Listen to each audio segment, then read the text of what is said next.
ஹே, கதை கேட்க நீங்கள் வந்துட்டீங்களா? கதை சொல்ல நானும் வந்துட்டேன். நம்ம ஆல்ரெடி பார்த்துட்டு இருக்க தாய் ட்ராமாவோட அடுத்த எபிசோட் தான் பார்க்க போகிறோம். வீடியோக்குள்ளே போகிறதுக்கு முன்னாடி எப்பயும் சொல்கிறது தான் இப்பயும் சொல்கிறேன். எஸ்எஸ் வாய்ஸ் ஓவரை சப்ஸ்கிரைப் பண்ணுங்கள். பார்த்ததுக்கப்புறம் லைக் பண்ணுங்கள். மறக்காமல் போகிறதுக்கு முன்னாடி எக்ஸ்பிளனேஷன் எப்படி இருக்குன்னு சொல்லிட்டு கமெண்ட் பண்ணிட்டு போங்க. இந்த எபிசோடு எதில் ஸ்டார்ட் பண்ணுறோம் அப்படின்னு பார்த்தா, ஹீரோயின் கிட்ட பெல்லா பேசிக்கிட்டு இருக்கா. ஹீரோ வேக வேகமாக வந்து அவளை கையை பிடிச்சி இழுத்துட்டு போகிறான். ஹீரோயினுக்கே ஒரு மாதிரி ஆயிடுது. அப்போ அவன் என்ன பண்ணுறான்னா, நான் உன்கிட்ட இவ்வளோ சொல்லியும் நீ வந்து கடைசியாக அவகிட்ட சொல்லலான்னு போயிட்டல, எதுக்காக நீ இப்படி பண்ணுற பெல்லா அப்படின்னு சொல்லி அவன் கத்திக்கிட்டு இருக்கான். அந்த டைமுக்கு அவள் என்ன சொல்கிறான்னா, சத்தியமாக நான் அவகிட்ட எதுவுமே சொல்லலை, நான் பயந்துட்டேன். கண்டிப்பாக எனக்கு தெரியும், நான் அவகிட்ட சொன்னேன்னா அவள் உன்னை வெறுத்துருவா, நீ என்ன வெறுத்துருவ, என்கிட்ட பேசவும் மாட்டேன், என்னை பார்க்க மாட்டேன்னு எனக்கு நல்லாவே தெரியும். அதனால தான் அவகிட்ட நான் எதையுமே சொல்லலை. நீ அவசரப்பட்டுட்ட, நான் எதுவும் சொல்லலை, உண்மையா என்னை நம்பு அப்படின்னு கெஞ்சிக்கிட்டு இருக்கா. ரொம்ப நேரம் ஆகி ஹீரோவை காணும்னு சொல்லிட்டு டாம் கிட்ட கேட்குறா. நீ ஹீரோவை பார்த்தியா அப்படின்னு கேட்கும் போது, இல்லை நான் ஜென்னை பார்க்கவே இல்லை, கொஞ்ச நேரத்துக்கு முன்னாடி நாங்கள் ஆர்டர் பண்ணியிருந்தோம், அப்போ டெலிவரிக்கு வந்து அவனோட ஃப்ரெண்டோ இல்லை கசினோ தான் யாரோ ஒருத்தன் வந்திருந்தான், அவன்கிட்ட பேசிக்கிட்டே அவன் கிளம்பி போனான், அதோடு நான் பார்க்கவே இல்லை. நானே பிங்கியை தேடிக்கிட்டு இருக்கேன், அவருக்கு காலையில் ஜூஸை குடிச்ச உடனே வயிறு கலக்கிடுச்சுன்னு ஓடுனா, நீ பாத்தியா எங்கன்னா பிங்கிய அப்படின்னு கேட்கும்போது ஹீரோயின் இல்லை நான் பார்க்கல அப்படின்னு சொல்றான். ஒரு விஷயம் உனக்கு தெரியுமா, ஆக்சுவலி அவன் கசின் என்ன சொன்னான்னா, நம்ம ஜென் வந்துட்டு பொம்பளை வேஷம்லாம் போட்டுட்டு இருக்கானா, செம்ம அழகா இருப்பானா அப்படின்னு கிண்டல் பண்ணிக்கிட்டு இருந்தான் அப்படின்னு சொல்லும் போது ஹீரோயினுக்கு கொஞ்சம் ஒரு மாதிரி ஆகுது. சரி சரி, நான் போய் பிங்கிக்கு என்ன ஆச்சுன்னு பார்க்குறேன் அப்படின்னு சொல்லிட்டு அவன் அங்கேருந்து போயிடுறா. அதுக்கப்புறமா ஹீரோயின் என்ன பண்ணுறான்னா, ஹீரோவை தேடிக்கிட்டே பொறுமையாக நடந்து போயிட்டு இருக்கா. எங்க பெல்லா வந்து ஓன அழ ஆரம்பிச்சிடறா. தயவு செஞ்சு அழாத அப்படின்னு சொல்லிக்கிட்டு இருக்கான். இல்லை நான் அழறதுக்கெல்லாம் ஒன்றும் இல்லை, நீ அதை பற்றியெல்லாம் கவலைப்படாத, என்னை பற்றி உனக்கு கவலை கூட இருக்கா என்ன அப்படின்னு சொல்லி கேட்குறா. இந்த பாரு, எனக்கு உன்னை பற்றி கவலை இருக்கு, ஏன்னா எனக்கு வந்து உன்னை பிடிக்கும், ஆனால் அந்த மாதிரி கிடையாது, நீ நினைக்கிற மாதிரி இல்லை, தயவு செஞ்சு உன்னோட டைமை வேஸ்ட் பண்ணாத, உனக்கு ஆல்ரெடி வந்துட்டு நல்லாவே தெரியும் நான் வந்து வேற ஒரு பொண்ணை விரும்புகிறேன்னு சொல்லிட்டு அப்படின்னு சொல்லும் போது இவ இன்னும் அழ ஆரம்பிச்சிடுறா. அப்பனா நீ ட்ரை கூட பண்ண வேணாம்னு சொல்றியா அப்படின்னு கேட்கும்போது, ஆமா, நீ உன்னோட டைமையும் வேஸ்ட் பண்ற, என்னோட டைமையும் வேஸ்ட் பண்ற, கண்டிப்பா உனக்கும் எனக்கும் எதுவுமே இதெல்லாம் செட் ஆகாது அப்படின்னு சொல்லிக்கிட்டு இருக்கான். இது எல்லாத்தையுமே ஹீரோயின் நின்று கேட்டுட்டு இருக்கா. இவ என்ன பண்றான்னா வேக வேகமா அங்க இருந்து அழுதுகிட்டே போயிடுறா. அதுக்கப்புறம் தான் ஹீரோயின் இருக்கிறதையே ஹீரோ பாக்குறான். ஹீரோயின் என்ன சொல்றான்னா, நீ ரொம்ப ஆசையா பேசிட்டேன்னு நினைக்கிறேன், அதனாலதான் அவ அழுதுகிட்டே போயிட்டா, எதுக்காக அவசரப்பட்டு இப்படி சொன்ன அப்படின்னு கேட்கும் போது, நான் வந்து சைலண்டாவே இருந்தேன்னா அவள் வந்து என்னைக்காவது ஒரு நாள் நான் அக்செப்ட் பண்ணிப்பேன்னு சொல்லிட்டு நம்பிக்கையோடு அவளோட டைமை வேஸ்ட் பண்ணிக்கிட்டு இருப்பா. அதுக்காக தான் நான் வந்துட்டு கோபமாக இந்த வார்த்தையை சொல்ல வேண்டியதாயிடுச்சு. ஆனால் பின் நான் உன்கிட்ட ஒரு விஷயம் சொல்லணும் அப்படின்னு சொல்லிட்டு இவனும் ஐ ஐ அப்படின்னு சொல்லிக்கிட்டே இருக்கான். டாம் வேக வேகமா ஓடி வரா. அடி பாவி, ஏண்டி நீ வேற நேரங்காலம் இல்லாம அப்படின்னு ஹீரோ திட்டும் போது, இல்ல பெல்லா வந்துட்டு அவளோட லக்கேஜ் எல்லாம் எடுத்துட்டு கிளம்பி பேங்காக்கு போறேன்னு போயிட்டா அப்படின்னு சொல்றாங்க. ஐயோ, என்னடா பண்றது, இன்னும் ஷூட்டிங்கே முடிக்கலையேன்னு ஹீரோக்கும் ஹீரோயினுக்கும் பயங்கர டென்ஷன் ஆயிடுது. ஹீரோ கிளம்பி நேரா வந்துட்டு நம்ம ஃப்ரெண்டோட அப்பார்ட்மெண்ட்டுக்கு தான் வரான். எதுக்காகடா நீ அவசரப்பட்ட அவகிட்ட இப்படி சொன்ன அப்படின்னு சொல்லிட்டு ஃப்ரெண்டு திட்டிக்கிட்டு இருக்கான். நான் என்ன தண்டை பண்றது, அவ வந்துட்டு நம்ம பெண் எதிர்க்க என்கிட்ட வழிஞ்சு வழிஞ்சு குழஞ்சு குழஞ்சு பேசி அவ அது ரொம்ப அட்வான்டேஜ் எடுத்துக்கிட்டா.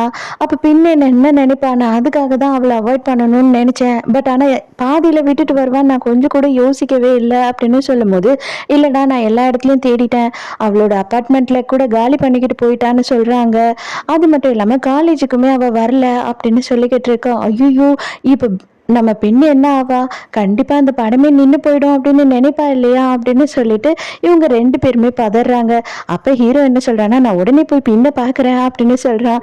டேய், நீ பெல்லாவை தானே இப்ப தேடி போகணும் அப்படின்னு சொல்லிட்டு இவன் கலாய்க்கிறான். அவன் அப்படி போயிட்டு இப்படி மின்னல் மாதிரி வந்து நிக்கிறான். டே, எப்படிரா இப்படிதான் போன, அப்படி வந்துட்டு அதுக்குள்ள ட்ரெஸ் எல்லாம் மாத்தி மேக்கப் எல்லாம் போட்டு வந்துட்டு அப்படின்னு கேட்கும் போது, ஆமாண்டா என்ன பண்றது, பயங்கர எக்ஸ்பீரியன்ஸ் ஆயிட்டேன், பொண்ணுங்களை விட நான் வந்து ரொம்ப ஃபாஸ்ட் ஆயிட்டேன், சரி கிளம்புற பாய் அப்படின்னு சொல்லிட்டு போயிடுறான். நேராக போய் நம்ம ஹீரோயினை தான் பார்க்க போகும்போது அவள் செம்ம மூட் ஆஃபாக இருக்கா. சாப்பிட்டியா நீ ஃபர்ஸ்ட்டு அப்படின்னு கேட்கும் போது, இல்லை எனக்கு பசியெல்லாம் ஒன்றும் பெருசாக இல்லை அப்படின்னு சொல்லிக்கிட்டு இருக்கா. அவள் வயிறே சவுண்டு போட ஆரம்பிச்சிடுது. சரி சரி, நீ இங்கே ஹீரோ உனக்கு நூடுல்ஸ் மட்டும் எடுத்துகிட்டு வரேன் அப்படின்னு சொல்லிட்டு ஹீரோ போகிறான். இதை பாரு, நீ சாப்பிடாம இருந்த அப்படின்னா வந்துட்டு எல்லாமே உடனே நடந்துட்டு போகிறது கிடையாது. ஃபஸ்ட்டு சாப்பிடு, உனக்கு நான் ஹெல்ப் பண்ணுறேன். இப்போ என்ன உனக்கு ஸ்கிரிப்ட் தானே ரெடி பண்ணி தரணும், எனக்கு அதெல்லாம் பண்ண தெரியும், நானே பண்ணி தரேன் அப்படின்னு சொல்லிட்டு அந்த பேப்பர்ஸ் எல்லாத்தையும் அவன் வாங்கிக்கிறான். அது மட்டும் இல்லாமல் அவன் என்ன சொல்கிறான் அப்படின்னு பார்த்தா, நான் பாம் கிட்ட எல்லாமே கேள்விப்பட்டேன், பாம் என்கிட்ட சொன்னான், நீ கவலைப்படாத, கண்டிப்பாக நாளைக்கே ஏதாவது ஒரு விஷயம் நடக்கும் அப்படின்னு சொல்லிட்டு இவளுக்கு ரொம்ப நம்பிக்கை கொடுக்குற மாதிரி பேசிக்கிட்டு இருக்கான். அதோட காலையில் தூங்கி எழுந்த ஹீரோயின் அந்த ஸ்கிரிப்ட் பேப்பர் எல்லாத்தையும் எடுத்து பார்க்குறா. அப்பதான் அவளுக்கு வந்துட்டு ஞாபகம் வருது, நம்ம ஹீரோவுமே வரைஞ்சி கொடுத்துருப்பான் இல்லையா, அதுவும் இதுவும் ஒரே மாதிரி இருக்கு. என்னது இது, ரெண்டு பேருமே எப்படி ஒரே மாதிரி வரைய முடியும் அப்படின்னு சொல்லிட்டு இவளுக்கு கொஞ்சம் டவுட் வர ஆரம்பிச்சிடுது. அதோட எல்லாருமே காலேஜுக்கு வந்துடுறாங்க. அப்போ வந்துட்டு எல்லாரும் என்ன சொல்றாங்கன்னா, ஆளாளுக்கு ஒரு ஒரு இடத்துல போயிட்டு நம்ம பெல்லாவை தேடி பார்க்குறாங்க. அவள் எங்கேயுமே இல்லை, பாதியில இப்படி விட்டுட்டு போயிட்டா, என்னதான் பண்றது அப்படின்னு சொல்லிட்டு பயங்கர குழப்பத்தில் இருக்காங்க. அப்போ ஹீரோ என்ன சொல்றாருன்னா, நம்ம டைம் வேஸ்ட் பண்ண வேண்டாம், நம்ம வந்துட்டு அவளையும் தேடிக்கிட்டு இருப்போம், நடுவுலயே சின்ன சின்ன ஆடிஷன் பண்ணுவோம், ஏதாவது ஒரு பொண்ணு கிடைச்சது அப்படின்னா டக்குன்னு அவளை போட்டு நடிக்க வச்சிருவோம் அப்படின்னு சொல்லிட்டு ஐடியா கொடுக்குறான். எல்லாருக்குமே அதுவும் கரெக்ட் அப்படின்ற மாதிரி தோணுது. மறுபடியும் பழைய மாதிரி பேம்ப்ளெட்ஸ் எல்லாம் கொடுத்து, ஹீரோயின் வேணும் ப்ளீஸ், உங்களுக்கு இன்ட்ரெஸ்ட் இருந்தா வாங்க அப்படின்னு சொல்லிட்டு கெஞ்சிக்கிட்டு இருக்காங்க. இங்க இவர் ப்ரொஃபசர் என்ன பண்றாரு அப்படின்னு பார்த்தா, ஹீரோயினை பிடிச்சி செம திட்டிட்டு இருக்காரு.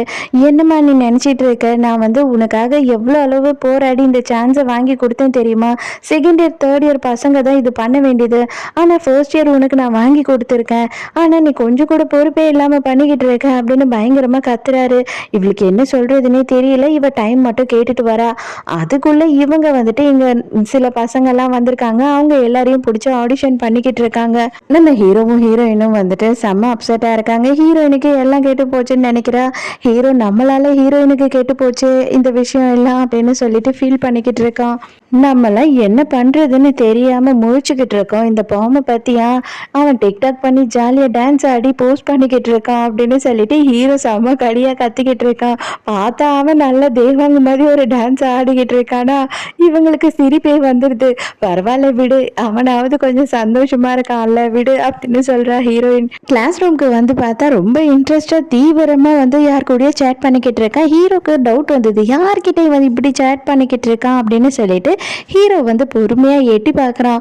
அதுக்கப்புறம் பார்த்தா தான் ஆன் கிட்ட பண்றான்னு தெரிஞ்ச உடனே பிடிங்கி படிச்சு வேற பார்க்குறான். டி என்னடா ஆச்சு உனக்கு, எப்படிடா வந்துட்டு நீ ஆன் கூட இவ்வளோ க்ளோஸ் ஆன, அதுவும் வந்து இவ்வளோ அக்கறையா மெசேஜ் பண்ணிக்கிட்டு இருக்க, சாப்பிட்டியா தூங்குனியா கக்க போனியான்ல கேட்டுருவ போல இருக்கே அப்படின்னு சொல்லிட்டு கிண்டல் பண்ணிக்கிட்டு இருக்கா. இது பார், எல்லாம் மீறி நீ பேசுறடா, மரியாதையா வாய மூடு அப்படின்னு எட்டி உதன்னு உதச்சிக்கிட்டு இருக்கான். நம்ம ஹீரோ செம்மையா வந்துட்டு ஃப்ரெண்டை ஓட்டிக்கிட்டு இருக்கான். டே மச்சான் நீ காதல் விழுந்துட்டடா, எனக்கு நல்லா தெரியுதுடா அப்படின்னு சொல்லிக்கிட்டு இருக்கும் போது, அதெல்லாம் சான்ஸே இல்லை, அவளுக்கும் எனக்கும் எந்த நேரம் முட்டிக்கும், இன்னும் தனியா இருந்தோன்னு வச்சுக்கோ, ஏன் அவ என் மண்டையில இருக்க முடியெல்லாம் பிச்சை எடுத்துடுற அளவு நாங்க ரெண்டு பேரும் சண்டை போட்டுக்குவோம் அப்படின்னு சொல்லிக்கிட்டு இருக்கான். அதுக்கு ஹீரோ என்ன சொல்றான்னா, அவங்களுக்கு தாண்டா உண்மையாவே சீக்கிரமா காதல் வந்துடும் அப்படின்னு சொல்றான். உடனே அப்பதான் வந்து எனக்கு இப்பதான்டா ஞாபகம் வந்தது, பெல்ல காலையில ஒரு போஸ்ட் பண்ண, அதுல வந்து ஒரு பில்டிங் மட்டும் தெரியுது, கண்டுபிடிக்க முடியுமான்னு பாரு அப்படின்னு ஒண்ணு. நாயே, அதை ஏன்னா இவ்வளவு லேட்டா சொல்ற அப்படின்னு சொல்லிட்டு ஹீரோ திட்டுறான். அந்த பில்டிங்கை பார்த்த உடனே ஹீரோ கண்டுபிடிச்சிடுறான். வேகமா அங்க இருந்து கிளம்பி போறான். அது எந்த இடம் அப்படின்னு பார்த்தா, ஆக்சுவலா மேக் வந்து ஒரு இடத்துல தங்கி இருந்தான் இல்லையா, அந்த இடத்துலதான் இப்ப பெல்லா இருக்கா. இவளை பார்த்த உடனே இவன் ஷாக் ஆயிட்டான். எதுக்காக பெல்லா சொல்லாம கொல்லாம இங்க வந்த அப்படின்னும் போது அவ என்ன சொல்றேன்னா, உங்க எல்லாரையும் விட்டு கொஞ்சம் தள்ளி இருக்கணும்னு நினைச்சேன், அதனாலதான் வந்தேன் அப்படின்னு சொல்லும் போது, சாரி என்னை மன்னிச்சுட்டு, நான் வந்து அன்னைக்கு உங்ககிட்ட அந்த அளவு ஆஷா பேசியிருக்க கூடாது, அதனாலதான் நீ வந்துட்டு அங்க இருந்து சடனா கிளம்பி வந்துட்டல அப்படின்னு சொல்லும் போது, எனக்கு ஒரு விஷயம் மட்டும் தான் தனியா இருக்கும் போது புரிஞ்சிடுச்சு, நான் என்ன ட்ரை பண்ணாலும் நீ என்னை லவ் பண்ண போறது இல்லைன்னு சொல்லிட்டு அப்படின்னு சொல்றான். நீ வந்து அவளோட ஷார்ட் ஃபிலிம் ஆகுது அட்லீஸ்ட் நடிச்சு கொடுக்க முடியுமா அப்படின்னு கேட்கும் போது அவ என்ன சொல்றான்னா, இல்ல தயவு செஞ்சு என்ன அதுல மட்டும் ஃபோர்ஸ் பண்ணாத, அது ரொம்ப கஷ்டம், என் மனசு வந்து கேட்கல, உன் கூட மறுபடியும் வந்து நான் பக்கத்துல இருக்கிறதோ இல்லை எல்லாரையும் பார்க்குறதோ அது கண்டிப்பா எனக்கு செட் ஆகாது அப்படின்னு சொல்லும் போது இவனுமே சரி கண்டிப்பா நான் இனிமே உன்னை ஃபோர்ஸ் பண்ண மாட்டேன் அப்படின்னு சொல்லிடுறான். ஃப்ரெண்ட்லியா உன்கிட்ட ஒரே ஒரு விஷயம் மட்டும் நான் சொல்றேன், தயவு செஞ்சு ஜெனி மேட்ரை சீக்கிரமா முடிச்சிடு, இல்லைன்னா உண்மையாவே வந்து நீ ரொம்ப காயப்படுவ அப்படின்னு சொல்றா. ஹீரோ என்னை பார்க்கறதுக்காக வரான். நேர்ல வந்து எல்லா விஷயத்தையும் சொல்றான். நான் ஜெனியை பார்த்தேன், ஜெனி வந்து கொஞ்சம் வந்து பண்றது கஷ்டம்னு சொல்லிட்டா. அவ வந்து மனசு சரியில்லாம இருக்கா. அவள இப்போ வந்து நம்ம ஃபோர்ஸ் பண்ணவே முடியாது. என்னைக்கு என்ன தோணுது அப்படின்னு பார்த்தா, இதுக்கு ஆன் தான் எல்லாத்துக்கும் செட் ஆவா. அவ வந்துட்டு டிஸ்சார்ஜ் ஆகிட்டா இல்லையா? கண்டிப்பா அவகிட்ட நம்ம கேட்டு பார்க்கலாம் அப்படின்னும்போது, இல்ல அவ வந்து அவங்க அம்மா வீட்டுக்கு போறேன்னு சொன்னா. அங்க தான் இருக்க போறேன் கொஞ்ச நாளுக்கு உடம்பு சரியாகுற வரைக்கும்னு சொன்னா. அவள எப்படி டிஸ்டர்ப் பண்றது அப்படின்னு சொல்லிக்கிட்டு இருக்கா இவ. அதுக்கப்புறம் எங்க கிளாஸுக்கு வந்து பார்த்தா ஃப்ரெண்ட் அப்படியே கவுந்து கிடக்குறான். டேய் என்னதான்டா ஆயி தொலைஞ்சது உனக்கு? எதுக்காகடா எழவு வீட்ல உட்காந்துட்டு இருக்க அப்படின்னு திட்டும்போது, இங்க பாருடா ஆணுக்கு நானும் வந்து எவ்வளோ மெசேஜ் பண்ணிட்டேன் தெரியுமா? அவ ஒரு மெசேஜுக்கு கூட எனக்கு ரிப்ளைவே பண்ணல அப்படின்னு சொல்லி ஃபீல் பண்ணிக்கிட்டு இருக்கான். எனக்கு இப்பவே ஒரு விஷயம் தெரிஞ்சிடுச்சு. நீ என்கிட்ட தோத்து போயிட்ட. கண்டிப்பா நீ பொம்பளை வேஷம் போட்டுக்கிட்டு நம்ம யுனிவர்சிட்டி ஃபுல்லாவும் சுத்தி வரப்போற அப்படின்னு சொல்றான். ஏய் நான்லாம் தோத்து போயிட்டேன்னு ஒத்துக்கவே மாட்டேன். நீ அதுக்குள்ளேயே வந்து கன்ஃபார்ம் பண்ணிட்டீன்னா எப்படி நான் லவ் பண்றேன் அது இதுன்னு. அதெல்லாம் இல்லவே இல்ல அப்படின்னு சொல்லும்போது, அப்படியா ஒரு பிரச்சனையும் கிடையாது. நான் வந்து பின்கிட்ட சீக்கிரமே ப்ரொப்போஸ் பண்ண போறேன் அப்படின்னு சொல்லிட்டு ஹீரோ சொல்றான். வீட்டுக்கு போயும் உட்காந்துக்கிட்டு ஆனா பின்னான்னு சொல்லிட்டு போட்டோவை மாத்தி மாத்தி பார்த்துக்கிட்டு இருக்கான். ஐயோ எனக்கு என்ன டிசைட் பண்றதுன்னே தெரியலையே, 2 பேருமே நல்லா இருக்காங்களே, யாரை நான் சூஸ் பண்றது அப்படின்னு சொல்லிட்டு இவன் போட்டோவையே மாத்தி மாத்தி ஆன் பின் அப்படின்னு சொல்லிட்டு பைத்தியம் மாதிரி கத்திக்கிட்டு இருக்கான். சரி கண்ணை மூடி கச்ச கச்ச கச்சான்னு பண்ணி விட்டுடலாம். அதுக்கப்புறம் கடைசியா எந்த போட்டோ வந்து நிக்குதுன்னு நம்ம பார்த்து அதுக்கப்புறம் டிசைட் பண்ணிடலாம் அப்படின்னு சொல்லிட்டு வேகமா பண்ணிட்டு அவன் கொஞ்சம் பொறுமையா எடுத்து பார்க்கறான். பட் ஆனா என்ன போட்டோ வந்ததுன்னு நமக்கு காட்டல. அவன் பார்த்து ஷாக் ஆயிடுறான். இங்க ஜெனி என்ன சொல்றா ஹீரோயின் கிட்ட அப்படின்னு சொன்னா, என்னால வந்து இனிமே இந்த ஹாஸ்டல்ல தங்க முடியாது. எங்க வீட்ல வந்து கொஞ்சம் கஷ்டமா இருக்கு. அதனால ஃபீஸ் எல்லாம் கட்ட முடியாது. நான் அதனால என்ன நினைச்சிருக்கேன் அப்படின்னா, பாமோட அபார்ட்மெண்ட்ல போய் தங்கலான்னு இருக்கேன் அப்படின்னு சொல்லும்போது, ஹீரோயின் ரொம்ப ஃபீல் பண்ணிக்கிட்டு இருக்கா. உனக்கு நான் ஃபீஸ் கூட கட்டுறேன்டி, தயவு செஞ்சு என்னை விட்டு போகாத அப்படின்னு சொல்லிக்கிட்டு இருக்கா. ப்ளீஸ் தயவு செஞ்சு நீ என்னை புரிஞ்சுக்கோ. நீ இதை ஏத்துக்கிட்டு தான் ஆகணும் அப்படின்னு சொல்லி ஜெனி கேட்கும்போது, அட்லீஸ்ட் என்னை அடிக்கடி வந்து பாப்பேன்னு சத்தியமாவது பண்ணி கொடுத்துட்டு போ அப்படின்னு சொல்லி திட்டுறா. அதுக்கப்புறம் உடனே ஜெனியுமே ப்ராமிஸ் பண்றா. கண்டிப்பா அடிக்கடி நான் வந்து உன்னை பார்ப்பேன் அப்படின்னு சொல்லிட்டு. அதோட மறுநாள் காலையில காட்டுறாங்க. இது பாரு காலையில பிரேக்ஃபாஸ்ட் நீ என் கூட தான் சாப்பிடணும். இன்னும் எத்தனை நாள்ல நீ கிளம்புவேனே எனக்கு தெரியல, சீக்கிரம் ரெடி ஆயிட்டு வா அப்படின்னு ஹீரோயின் சொல்றா.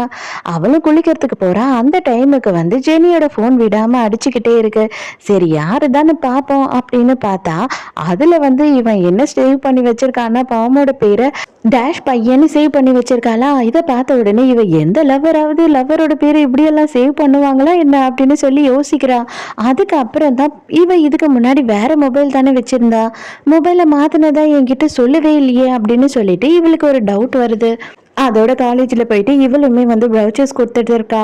அந்த டைமுக்கு கொரியன் டிபார்ட்மெண்ட்ல இருக்கிற பொண்ணுங்களை பார்த்த உடனே, உங்க டிபார்ட்மெண்ட்ல ஜெனின்னு ஒரு பொண்ணு இருக்கா இல்லையா, அவ என்ன பண்ணிட்டு இருக்கா, அவ கிளாஸ்ல இருக்காளா என்ன ஏதுன்னு சொல்லிட்டு நம்ம ஜெனியை பத்தி விசாரிக்கிறாளா.